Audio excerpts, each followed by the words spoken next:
कहानी की शुरुआत होती है रेन और जैरेड नाम के भाई बहन से, जो बीच पर स्विम सूट्स पहने बैठे थे। रेन समुद्र में डुबकी लगाना चाहती थी, पर जैरेड इन बड़ी बड़ी लहरों से थोड़ा घबरा रहा था। लेकिन फिर भी रेन के बार बार कहने पर वो पानी में कूद गया और दोनों ने काफी मजे किए। इसके बाद अचानक से सब कुछ धुंधला हो गया और हम एक कमरा देखते हैं जहां रेन की अचानक से आंख खुली और उसकी आंख से काला पानी बहने लगा। साथ ही जमीन पर कई खाली आई ड्रॉप कंटेनर्स पड़े थे। असल में रेन ने सैम नाम के एक आदमी के साथ मिलकर एक हाईटेक कंपनी बनाई थी। फिर नैनो टेक्नोलॉजी की मदद से रेन ने अदर लाइफ नाम का एक आई ड्रॉप बनाया, जिससे इंसान किसी और दुनिया का अनुभव कर सकते हैं। जैसे वो VR हेडसेट नहीं पहन लेते, बिल्कुल वैसे ही। इसकी मदद से इंसान एक कुर्सी पर बैठे हुए ही बेहद खूबसूरत जगहों पर जाकर आजादी महसूस कर सकते थे। फिलहाल रेन इस टेक्नोलॉजी को खुद पर आजमा कर देख रही थी और इस दौरान उसका साथी बायरॉन उसकी देखरेख करता था। मगर कोई ये नहीं जानता था कि रेन इस टेक्नोलॉजी को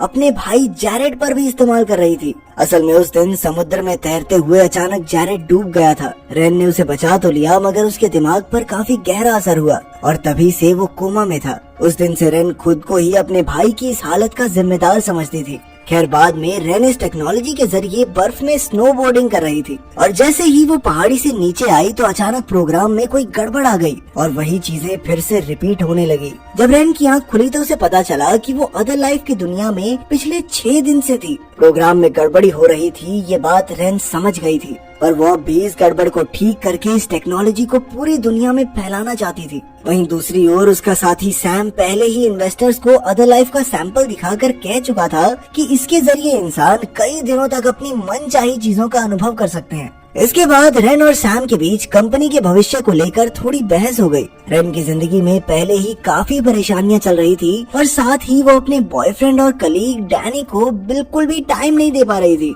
क्या रात को रेन और बायरॉन ने मिलकर कोड में छुपी हुई गड़बड़ को ढूंढ निकाला और एक बार फिर नए वर्जन को आजमा कर देखा। अब तक रेन पूरे 482 बार इस टेक्नोलॉजी का टेस्ट कर चुकी थी। खैर, कुछ दिन बाद रेन ने हॉस्पिटल जाकर एक बार फिर अपने भाई पर इसका टेस्ट किया और इस बार एक पल के लिए जैरेड की आंख खिली। तब रेन को उम्मीद की एक किरण दिखाई दी, पर जब उसने डॉक्टर को इस बारे में बताया तो उसने कहा कि हाँ, तो कोमा वाले मरीज आंखों खिलाते रहते हैं, नॉर्मल बात है। फिर अगले दिन रेन अपने पिता से मिलने गई, जो कि कॉलेज में एक प्रोफेसर थे। रेन अदर लाइफ के जरिए जैरेड को कोमा से बाहर लाना चाहती थी। उसने कहा कि गलत कोड की वजह से टेक्नोलॉजी में गड़बड़ी हो रही है, पर उसके पिता उससे सहमत नहीं थे। तब रेन ने गुस्से में कहा कि वो तो जैरेड को ठीक होते हुए देखना ही नहीं चाहते, लेकिन उसके पिता बिना कुछ कहे चले गए। बाद में ऑफिस में सैम और बायरॉन ने देखा कि रेन ने कोड में जितने नैनाइट्स बताए थे उससे कहीं ज्यादा इस्तेमाल हो रहे थे। उन्होंने रेन से पूछा कि वो इस टेक्नोलॉजी को इतना शक्तिशाली क्यों बनाना चाहती है, तो रेन ने मना कर दिया कि ऐसा कुछ नहीं है, अभी तो बस एक्सपेरिमेंट चल रहे हैं। थोड़ी देर बाद सैम और रेन अकेले थे तो सैम ने कहा कि क्यों ना वो सरकार को ये टेक्नोलॉजी बेच दें, ताकि इसे वर्चुअल जेल की तरह इस्तेमाल किया जा सके। इस टेक्नोलॉजी से कैदियों को कई सालों तक उनके दिमाग में ही कैद कर दिया जाएगा, जबकि असल जिंदगी में सिर्फ 1 मिनट ही गुजरा होगा। लेकिन रेन को ये आइडिया कुछ खास पसंद नहीं आया। इसके बाद वो बिल्डिंग से निकली तो उसे डैनी मिल गया। उन्होंने रात साथ गुजारी और बाद में रेन ने उसे अदर लाइफ के जरिए स्नोबोर्डिंग करवाई, जिसमें डैनी को बहुत मजा आया। इसके बाद रेन तैयार होने चली गई और डैनी ने एक आई ड्रॉप अपनी आंख में डाल ली, मगर वो ये नहीं जानता था कि ये वाली आई ड्रॉप रेन ने खास जैरेड पर इस्तेमाल करने के लिए बनाई थी। अचानक डैनी को दौरे पड़ने लगे और रेन ने तुरंत एम्बुलेंस बुलाई, मगर बदकिस्मती से डैनी बच न सका। इसके बाद जब सैम को इसकी खबर मिली तो उसने गुस्से में रेन से पूछा कि आखिर उसने ऐसा कौन सा आई ड्रॉप तैयार किया था जिससे बेचारे डैनी की मौत ही हो गई। इस वक्त उनके बाकी सभी एक्सपीरियंसेस की आई ड्रॉप्स को सरकार की मान्यता मिल गई थी, मगर इस घटना की वजह से पूरे मीडिया में उनकी बदनामी हो गई। सरकार तो उनकी कंपनी बंद करने की फिराक में थी, मगर सैम इतनी जल्दी हार मानने वाला नहीं था। उसने अपने पैसे और नाम का इस्तेमाल करके सरकार से एक डील कर ली, जिसके मुताबिक सरकार उनके खिलाफ लगे आरोपों को वापस ले लेगी और इसके बदले रेन को 1 साल अदर लाइफ की वर्चुअल जेल में गुजारना होगा। जब रेन को इसका पता चला तो उसे बहुत गुस्सा आया, क्योंकि सैम ने उसे धोखा देकर उसके आइडिया को बेच दिया था। मगर अब कंपनी को बचाने के लिए कोई और चारा तो था नहीं, इसलिए रेन को भी राजी होना ही पड़ा। फिर रेन को टेस्टिंग रूम में लाया गया, जहां बायरॉन ने उसे आई ड्रॉप दी अगले ही पल उसने खुद को एक छोटे से कमरे में बंद पाया। वहाँ पानी, खाना, एक मैट, टेबल, पेन और एक टॉयलेट भी मौजूद था। और रेन कसरत करके, खाना खा के, टेबल पर अपने मन की बातें लिखकर किसी तरह समय काटने लगी। इस कमरे में एक स्क्रीन भी थी जहाँ उसका जेल में बिताया समय दिखाई देता था। पहले कुछ दिन तो रेन को डैनी और जैरेड की याद ने कमजोर बना दिया, पर फिर बाद में उसने सोचा कि वो अपने भाई को अदर लाइफ के जरिए असलियत में वापस जरूर ले आएगी। आखिरकार 1 साल बीत गया और अब रेन असल जिंदगी में वापस जाने वाली थी। मगर ये क्या, स्क्रीन फिर से 0 हो गई और समय फिर चल पड़ा। उसके पैरों तले जमीन खिसक गई और तब ये समझ आया कि उसके बाहर जाने का कोड खराब हो गया था। वो परेशान होकर आसपास की चीजें तोड़ने लगी। कुछ ही देर में उसे दरवाजे पर थोड़ी जगह दिखाई दी तो वो उसे तोड़कर बाहर आ गई। उस कमरे से बाहर रेन एक स्टोरेज रूम में पहुंची जहाँ खाना और पानी था और साथ ही एक मॉनिटरिंग रूम भी था जहाँ से उस पर नजर रखी जाती थी। तब उसे एहसास हुआ कि उसे अदर लाइफ में नहीं बल्कि असल जेल जैसे कमरे में कैद किया गया था। तभी अचानक एक गार्ड वहाँ आ गया, पर रेन तुरंत वहाँ से भाग निकली। उसने किसी की गाड़ी चुराई और इस इलाके से बाहर आ गई। फिर उसने देखा कि सड़कों पर अदर लाइफ की एड्स लगी थी। अब वो सीधा अपने ऑफिस पहुंच गई, पर वो तो एकदम खाली था। इसके बाद वो पुलिस स्टेशन गई तो पता चला कि उसके रिकॉर्ड्स के मुताबिक रेन पिछले 1 साल से इटली में रह रही थी। ये सुनकर रेन ने उन्हें समझाया कि वो अदर लाइफ की को फाउंडर है और उसे पिछले 1 साल से कैद में रखा गया था। पर जब पुलिस उसके साथ उस कमरे को देखने गई तो वहाँ कुछ भी नहीं था। ये देखकर पुलिस ने उसकी बातों पर विश्वास नहीं किया और उसे घर वापस जाने को कहा। अब रेन को समझ नहीं आ रहा था कि वो कहाँ जाए और किस पर विश्वास करे, इसीलिए वो अपने अपार्टमेंट में गई, पर यहाँ भी कोई और ही रहता था। कुछ ही समय में सैम वहाँ पहुँच गया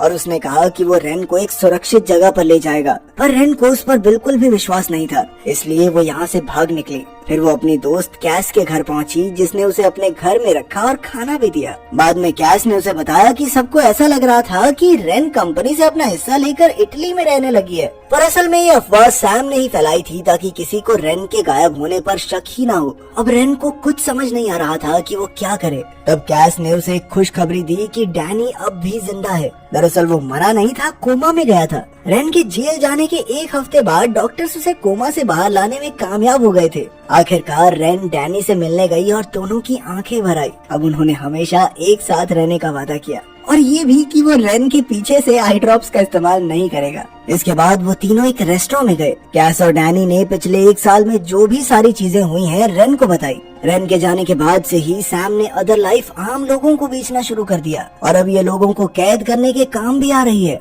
फिर डैनी ने रेन को सलाह दी कि उसे मीडिया के पास जाकर सैम का पर्दाफाश कर देना चाहिए, मगर रेन ने कहा कि उसके पास सैम के खिलाफ कोई सबूत ही नहीं है। इसके बाद रेन और डैनी कैस का आईडी कार्ड इस्तेमाल करके अदर लाइफ की बिल्डिंग में घुस गए और पुराने डेटा की तलाश में जुट गए। अचानक उन्हें बायरॉन भी मिल गया जो सैम से मिला हुआ था। डैनी ने तुरंत उसे बांध दिया और रेन डेटा की खोज करने लगी। कुछ ही समय में उसने हार्ड ड्राइव ढूंढ निकाली, मगर तब तक बायरॉन सिक्योरिटी को अलर्ट कर चुका था। पर सिक्योरिटी के आने से पहले ही रेन और डैनी वहां से भाग निकले। इसके बाद वो गाड़ी में जा रहे थे तो रेन ने कहा कि उन्हें केमिकल बनाने के लिए प्रिंटर की जरूरत होगी, पर शहर के सभी अदर लाइफ ऑफिसेज में हाई अलर्ट था, इसीलिए वो वहाँ तो नहीं जा सकते। तभी अचानक रेन को याद आया कि उसने एक प्रिंटर जंगल में बने अपने पिता के घर पे रखा था, इसलिए वो तुरंत ही जंगल की ओर निकल पड़े। वहाँ जाकर उन्होंने देखा कि घर एकदम खाली था और रेन काम पर लग गई। उसने पूरी रात जागकर केमिकल बनाया और फिर बीच में ही सो गई। फिर अगली सुबह रेन के पिता घर आए तो रेन ने उन्हें सब सच बता दिया।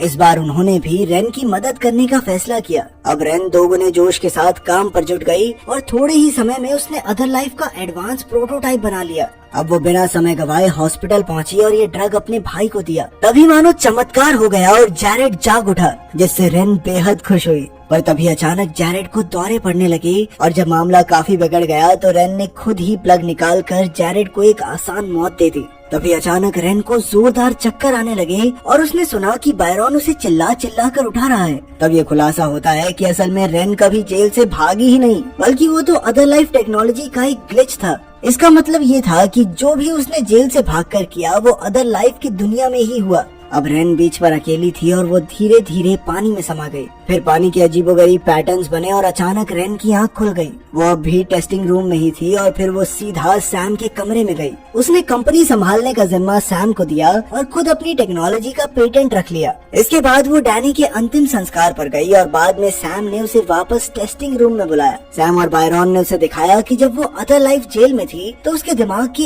एक हिस्से में केमिकल रिएक्शंस हुए और फिर किसी तरह से वो जेल से भागने में कामयाब रही। अब सैम रेन पर एक और टेस्ट करना चाहता था, पर रेन ने इसके लिए साफ इनकार कर दिया। लेकिन सैम ने जबरदस्ती उसकी आंख में आई ड्रॉप डालकर उसे फिर से जेल में कैद कर दिया। जेल में रेन एक बार फिर से लूप में फंस गई, पर जल्द ही वो फिर से जेल से भागकर असल जिंदगी में उठ गई। पर इस बार वो किसी के काबू में आने वाली नहीं थी। उसने अपनी आंख से केमिकल निकाला और जबरदस्ती सैम की आंखों में डालकर उसे भी जेल में कैद कर दिया। तभी अचानक सिस्टम में गड़बड़ी हुई जिससे सैम की जान पर आ बनी, पर रेन उसे पूरी सजा दिए बिना बाहर निकालने को राजी नहीं थी। आखिरकार सैम ने पूरा 1 साल उस जेल में बिताया और तब उसे एहसास हुआ कि रेन पर क्या बीती होगी। अंत में रेन अपने पिता के साथ हॉस्पिटल गई और जैरेड का लाइफ सपोर्ट प्लग निकाल दिया। फिर वो उसी बीच पर जा बैठी और अपने भाई के साथ बिताई यादों में खो गई। तो आप अपने भाई बहन से कितना प्यार करते हैं कमेंट्स में जरूर बताना। मिलते हैं अगली वीडियो में।